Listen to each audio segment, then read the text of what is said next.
আসসালামু আলাইকুম বন্ধুরা, ছাদ বাগানের নতুন একটি পর্বে আপনাদের স্বাগতম। আজকে একটি গুরুত্বপূর্ণ বিষয় নিয়ে আলোচনা করবো। সেটা হলো, আমরা যারা ছাদে বাগান করি তারা সব সময় একটা পিঁপড়ার যন্ত্রণায় থাকি এবং অতিষ্ঠ, এবং অনেকে আমার কাছে শুধু জিজ্ঞেস করেন ভাই পিঁপড়ার সমস্যা তো এই জন্য আজকে একটা নতুন একটা একবারে ঘরোয়া একটা সলিউশন তৈরি করবো, যে সলিউশন খুবই কার্যকর ভূমিকা পালন করবে। তো চলুন আমরা কী কী লাগবে প্রথমে জিনিসগুলো দেখে নিই। প্রথম হলো, এটা হলো চিনি। আমি এখানে 3 চামচ চিনি নিয়েছি।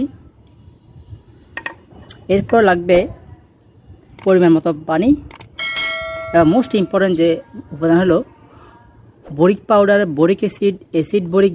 এটা অনেক নামে থাকে, সাধারণত আমরা বরিক পাউডার নামে এটাকে চিনি। এটা আপনারা ওষুধ দোকানে পাবেন, মুদিমাল দোকানে পাবেন না, বড় বড় ওষুধ যে সুপার শপগুলো আছে ওখানে পাবেন। তো চলুন আমরা এখন এটা সলিউশনটা তৈরি করি।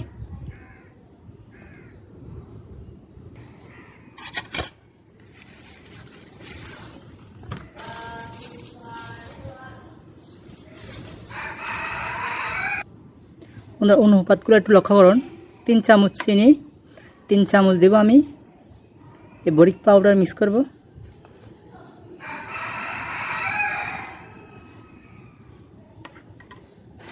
এবং পরিমাণ মতো পানি। মিশ্রণটা এমনভাবে তৈরি করব যেন এটা পেস্ট আকারে থাকে, বেশি পাতলাও না বেশি গাঢ় না। আমি কীভাবে তৈরি করতেছি সেটা একটু দেখুন। প্রথমে চিনির সাথে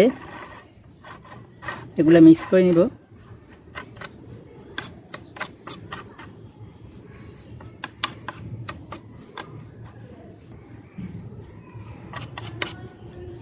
মোটামুটি বন্ধুরা মিক্স হয়ে গেছে। এখন অল্প অল্প করে পানি মিক্স করব, এবং এগুলোর সাথে একসাথে পানি বেশি দিয়ে দিলে একদম এগুলা বেশি নরম হয়ে যাবে। তো সেই জন্য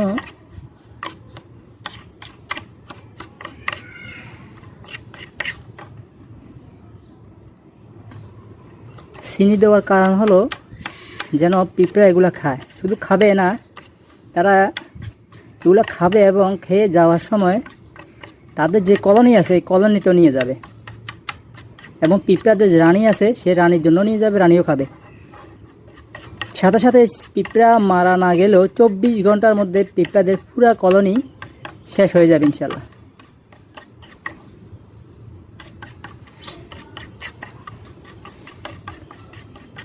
যতটুকু সম্ভব চেষ্টা করব চিনিগুলো যেন মিশে যায় এবং একটা সুন্দর একটা পেস্ট তৈরি হবে।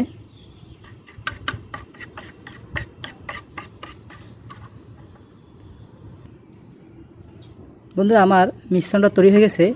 এখন যে কাজটা করতে হবে সেটা হলো এই ধরনের কটন বাডস দিবেন, কারণ কটন বাডস দিয়ে এটা লাগানো খুব ইজি। পিঁপড়ারা যেখান দিয়ে চলাফেরা করে, বা আপনার যেখানে গাছের মধ্যে পিঁপড়া চলাফেরা করে, যেখানে পিঁপড়া দেখবেন জাস্ট গাছের বিভিন্ন শাখার মধ্যে আমি কীভাবে লাগাবো সেটা দেখা দিচ্ছি। বন্ধুরা, আমার গাছে কিন্তু পিঁপড়া নয়, আমি আপনার তারপর দেখিয়ে দিচ্ছি। এখান দিয়ে সাধারণত গাছ বেয়ে পিঁপড়ার উপরে জাস্ট এখানে এভাবে লাগিয়ে দেবেন, যেখানে দেখবেন সেখানে লাগিয়ে দেবেন। এরপরে কী হবে, পিঁপড়া যখন এখান দিয়ে গাছ বেয়ে আসবে এখানে একটু মিষ্টি পাবে। এই মিষ্টি তারা খাবে, শুধু খাবে না, তারা খাওয়ার পর তাদের মূল যে বাসার মধ্যে কলোনি ওইখানে নিয়ে যাবে। ওই কলোনিতেই যারা থাকবে সবগুলা খেয়ে মারা যাবে। এইগুলো গাছে। এবার দেখাবো টবের মধ্যে এভাবে লাগাই দেন।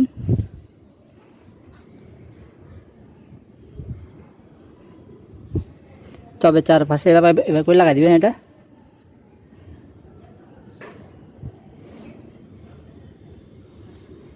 এভাবে করে লাগাই দিলে তাহলে আশা করি আর টবে এবং গাছের মধ্যে পিঁপড়া থাকবে না। যেখানে পিঁপড়া দেখবেন এটা ইউজ করবেন। আশা করি আপনাদের ছাদে যে পিঁপড়ার সমস্যাটা এটা সমাধান হয়ে যাবে। ধন্যবাদ সবাইকে। আরও নতুন কোনো বিষয় নিয়ে আমি আবার হাজির হব। ধন্যবাদ সবাইকে।